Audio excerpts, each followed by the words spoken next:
Yo, salut tout le monde, c'est Lucas, bienvenue pour une nouvelle vidéo découverte manga. Aujourd'hui, vous l'avez vu dans le titre, donc, c'est 3 mangas, donc 2 seinen et 1 shonen. EX Humans de chez Pika, Les Fleurs du Mal de chez Kiun et Le Couvent des Damnés de chez Glénat. Bah écoutez, j'ai envie de commencer par Les Fleurs du Mal. Ouh là là, alors là c'est un sacré synopsis, je vous laisse appuyer sur pause si vous avez envie de le lire.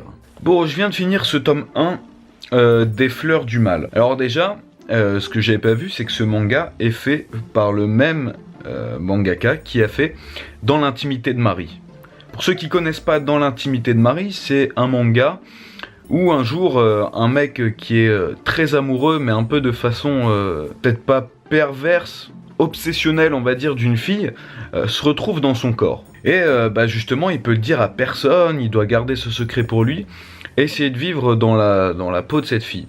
Alors moi j'ai lu 2-3 tomes, j'ai pas été très loin. Et là dans ce manga là, donc on va suivre, comme si vous avez lu le synopsis, un collégien du nom de Takao, qui tombe amoureux de la fille la plus populaire de la classe, qui est nommée Nakao, si mes souvenirs sont bons, qui a toujours des bonnes notes, qui est très jolie, etc. Et il va se mettre à faire un truc assez bizarre. Un soir, alors qu'il est tout seul dans la classe, il trouve son sac de sport et il va prendre les habits dans le sac de sport de cette fille.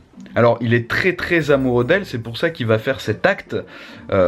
Lui-même il sait pas trop pourquoi il fait ça, il ramène les habits chez lui. Sauf qu'une dénommée Sawa l'a vu faire. Et elle, Sawa, c'est un peu la meuf rebelle de la classe qui n'a pas d'amis et qui traite tout le monde. Et là, elle met un dilemme à Takao. Takao doit faire tout ce qu'elle veut, sinon elle révèle à tout le monde qu'il a volé les habits de sport de Nanako.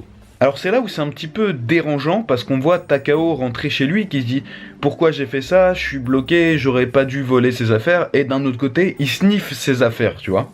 Donc il se dit qu'il est pas pervers, mais d'un autre côté, ses actes montrent qu'il est pervers. C'est surtout ce petit triangle. Et le pire du pire, c'est que Nanako va commencer à s'intéresser à Takao. Mais elle sait pas que c'est lui qui lui a volé ses habits de gym. Alors à côté de ça, Sawa, elle va prendre un petit malin plaisir à manipuler Takao et le mettre dans des situations embarrassantes. Donc en gros, le manga parle de ça. Et d'ailleurs, le mangaka le dit dans sa préface, qu'il dédie ce manga à tous ceux qui ont reçu des brimades lors de l'adolescence. Et moi, ça m'a fait penser, Takao, il m'a fait penser à moi quand j'étais jeune.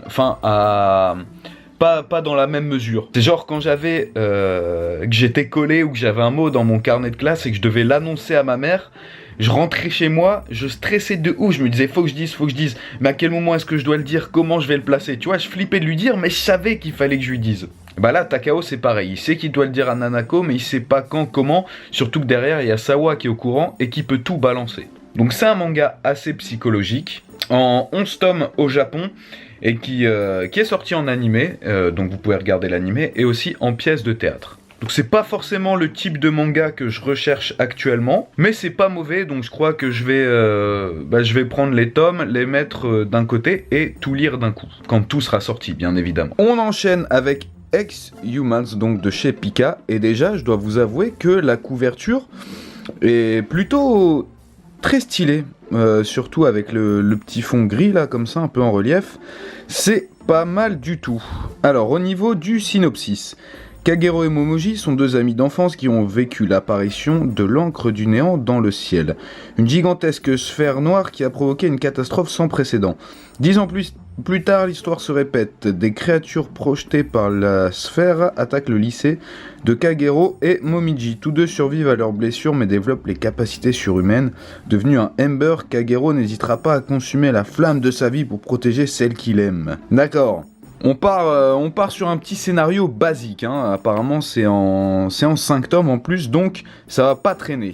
Truc sympa, vous voyez qu'en dessous de la couverture, il y a une petite histoire assez rigolote, donc ça c'est sympa à noter. En plus, je vois que les premières pages sont des pages couleurs, donc très cool. Bah écoutez, je lis ça et je vous dis ce que j'en ai pensé. Bon, ce que j'ai fait là, ça m'arrive très rarement. Mais c'est la deuxième fois que ça m'arrive. Non, quoique Dolly Kill Kill, j'avais tout lu. Là, je me suis arrêté aux 3/4 du livre. C'est cliché, cliché, cliché, mais c'est le shonen classique, mais au possible. Le garçon et la fille qui sont amis d'enfance, la fille qui l'a sauvé d'une tragédie quand ils étaient enfants. 10 ans plus tard, d'un coup, du jour au lendemain, il y a des monstres qui arrivent, la fille le ressauve, mais on sait pas pourquoi, elle développe une nouvelle capacité qui fait qu'un institut de recherche top secret va aller la récupérer pour faire des tests sur elle. Pendant ce temps-là, le garçon, lui aussi, a une nouvelle capacité qui fait qu'il va vouloir aller sauver sa copine et à coup de « Elle m'a toujours protégé, c'est à moi de la protéger maintenant !» Des personnages faussement stylés. Voilà, ça m'a pas passionné de ouf. Alors j'ai peut-être tort, hein, je sais que Green's World, on m'avait dit ouais Lucas, tu devrais continuer, c'est cool et tout, mais j'accroche pas. J'accroche pas et je ne sais pas pourquoi. Pourtant, je kiffe toujours les shonen, hein. Inomaru Sumo par exemple, j'avais bien kiffé. My Hero Academia, Black Clover, One Punch Man, tu vois, niveau shonen, il y en a plein en ce moment qui sortent et que je kiffe. Et là sur ça, bah j'ai du mal. Et niveau dessin, bah c'est pas dégueulasse, hein, c'est quand même plutôt stylé. Alors je sais pas, dites-moi ce que vous en avez pensé vous, si vraiment ça vaut le coup d'être lu. Eh ben j'aviserai peut-être mon avis et je continuerai la lecture, mais là pour l'instant, au suivant. Bon, bah on termine avec Le Couvent des Damnés, qui est chez Glénat et apparemment c'est un seinen. Alors, ça on va avoir le temps de le lire ensemble parce que c'est assez court. Une époque où des sages-femmes innocentes pouvaient être accusées de sorcellerie. Laissées seules au monde par une chasse aux sorcières, la petite Ella est enfermée dans un couvent pour enfants de sorcières. Face à la violence de cette organisation au pouvoir immense, l'enfant aux yeux emplis d'une rage inexplicable jure vengeance contre celle qui a détruit sa vie. Ouh, ça m'a l'air intéressant, toutes ces histoires de vengeance, d'enfants torturés comme ça là, qui vont se venger.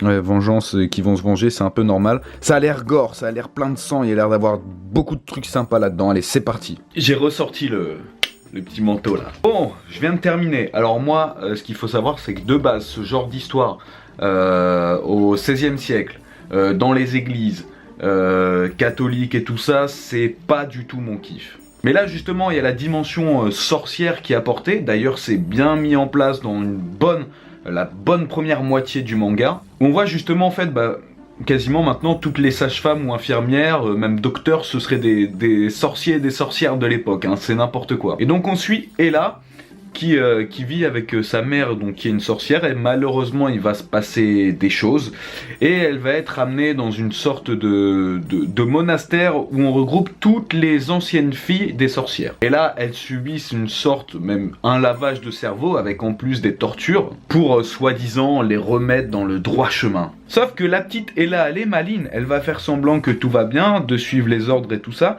mais elle attend juste qu'une seule chose, c'est la fin de cet apprentissage, car c'est l'un des seuls moments où elle pourra avoir le contact avec justement la femme qui gère ce monastère ou cette église ou ce couvent, ou bref, je sais que c'est pas la même chose, mais moi j'ai pas toutes ces notions là de religion.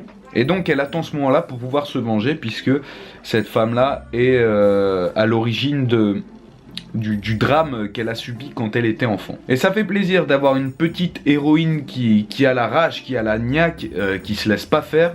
Bon déjà c'est très très gore, hein, très très violent, les scènes de torture on les voit. D'ailleurs le manga est déconseillé aux moins de 15 ans. Mais ça se lit bien, ça se lit tout seul, le manga est assez gros, il y a pas mal de dialogues. Mais il y a un truc fou, c'est que à chaque fois qu'on essaye de montrer genre les catholiques pratiquants dans les mangas, c'est toujours des trucs extrêmes. C'est toujours des gens un peu spéciaux qui font de la torture, qui veulent embobiner les autres et tout, on voit jamais de gentils. Alors d'après ce que je vois, il y a 4 tomes qui sont sortis actuellement au Japon, le tome 2 sort au mois de mars en France. Et attention, hein, Arakawa, qui a fait Fullmetal Alchemist, a encensé ce manga et a dit que c'était très très bien. Non, franchement c'est sympa. Après, est-ce que ça mérite un achat comme ça, impulsif? Je pense que oui, vous risquerez d'être surpris. De toute façon, les liens des 3 mangas sont dans la description si vous voulez vous les acheter.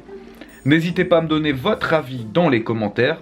Et pour voir mes avis de tous les mangas que je lis, direction le Instagram qui s'affiche juste là. Je vous fais de gros bisous et je vous dis à bientôt sur la chaîne pour d'autres découvertes manga. Jana!